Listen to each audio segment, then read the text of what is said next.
स्वराज्याचे सरसंस्थापक रयतेचे राजे छत्रपती शिवाजी महाराजांना आज शिवराज्याभिषेकानिमित्त मी मानाचा मुजरा करतो आणि महाराष्ट्राच्या सर्व जनतेला आजच्या दिवशी शुभेच्छा देतो।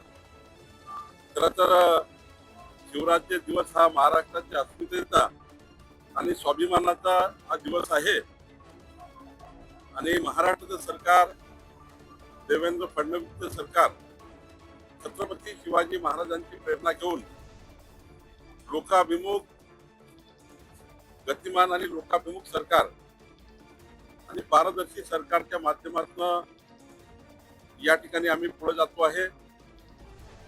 महाराष्ट्रामध्ये यावर्षी संपूर्ण राज्यभर छत्रपती शिवाजी महाराजस्व अभियान आम्ही सुरू केलेलं आहे आणि आजच्या राज्याभिषेक दिनानिमित्त या अभियानाला अत्यंत महत्त्वाचं स्थान मिळालेलं आहे।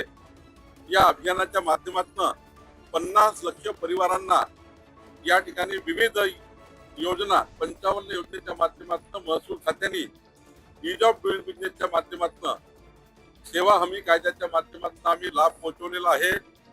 यावर्षीचा आम्ही जो राज्याभिषेक दिन साजरा करतोय 50 लाख परिवारांना वेगवेगळ्या योजनांचा सरकारी योजनेचा लाभ देऊन या ठिकाणी पूर्ण करतो आहे।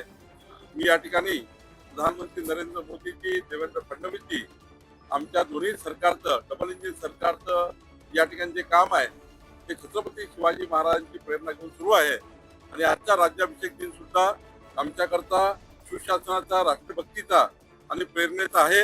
यातूनच प्रेरणा घेऊन आमचं राज्य सरकार पुढे जाईल। आज राज्य सरकारमध्ये एक महत्त्वाचा निर्णय आम्ही करतो आहे।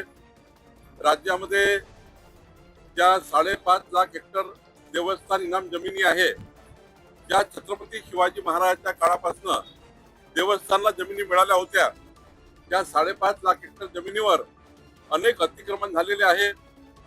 देवस्थानच्या जमिनी राहुनी देवस्थानाकडे नाही आहे। या ठिकाणी ज्यांनी हितसंबंध तयार केले त्याचे हितसंबंध लागलेले आहेत। काही कुळ कायदा लागलेला आहे, काही ठिकाणी वहिवाट लागलेली आहे आणि त्यामुळं देवस्थानच्या जमिनी असूनही देवस्थान वापर करू शकत नाही, अतिक्रमित आहे। आणि म्हणून देवेंद्र फडणवीस सरकार आमच्या सरकारने विचार केला होता की महसूल खात्याने यामध्ये पुढाकार घ्यावा कारण जमिनी या महसूलच्या आहे आणि त्यामुळे या जमिनी पुन्हा देवस्थानला परत मिळाव्या, देवस्थानाचे हक्क साबित व्हावेत, देवस्थानचं अतिक्रमण सरकारने कमी करून देवस्थानला द्यावं कारण देवस्थान जमिनी अतिक्रमण कमी करू शकत नाही, इतकं बलाढ्य लोकांचं अतिक्रमण आहे।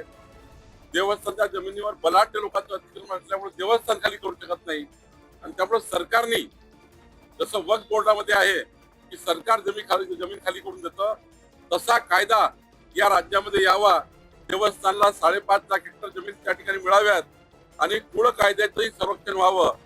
ज्या कुळाने गेलेल्या त्या कुळाने द्याव्यात अशा वेगवेगळ्या स्वरूपाचा एक कायदा महाराष्ट्र सरकारने आणण्याचा विचार केला होता। 6 मे ला आम्ही या ठिकाणी कायद्याचं प्रारूप हे पब्लिक डोमेनला टाकलेलं होतं आणि 1 महिना काल 5 जून पर्यंत यावर देवस्थान समितीचे आक्षेप मागितले होते। मला गोष्टीचा आनंद आहे की महाराष्ट्राच्या सर्व देवस्थानांनी यामध्ये भाग घेतला, त्यांनी आपापले आक्षेप सरकारकडे पाठवले। आता आम्ही विचार करतो आहे की आक्षेप फार मोठ्या प्रमाणावर आहे म्हणून जो प्रारूप आणि जाहीर केलेला आहे ते सध्या स्थगित करतो आहे आणि राज्यामध्ये आमचे एसीएस महसूल श्री विकास खारगे यांच्या अध्यक्षतेखाली 2 विभागीय आयुक्त, 2 कलेक्टर, 3 उपसचिव आणि 15 देवस्थानचे प्रतिनिधी यांची एक समिती तयार करून हा जो कायदा आता आला आहे हे जे आक्षेप आले आहे या सर्व आक्षेपाची सुनावणी घेऊन नवीन कायदा आम्ही या राज्यामध्ये आणण्याचा प्रयत्न करतो आहे। 15 ऑगस्ट पर्यंत आमचे सर्व जे काही सजेशन आले आहेत, सूचना हरकती आल्या आहेत यावर आम्ही आता या सूचना हरकतीवर सुनावणी घेऊ। 15 ऑगस्ट पर्यंत सुनावणी होईल। 15 ऑगस्ट पर्यंत आम्ही सुनावणी घेऊ।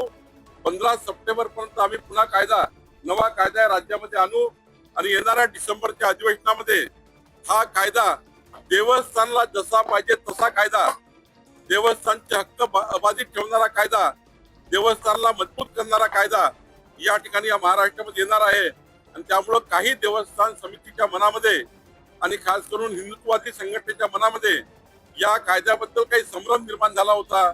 या कायद्याबद्दल काही त्यांना वेगळं वाटलं होतं. त्यांनी आपला संभ्रम दूर करावा. सर्व देवस्थान समितीने देवस्थान समितीने या कायद्यासंबंधी आपला संभ्रम दूर करून प्रत्येक पत्राची सुनावणी, प्रत्येक आक्षेपाची सुनावणी घेऊनच सरकार पुढे जाईल हे मी आश्वस्त करतो. आणि आज देवस्थान निर्मूलन कायदा हा आता स्थगित करतो आहे आणि हा स्थगित करून पुढच्या 3 महिन्यामध्ये नवा कायदा महाराष्ट्रामध्ये आणण्याचा आम्ही प्रयत्न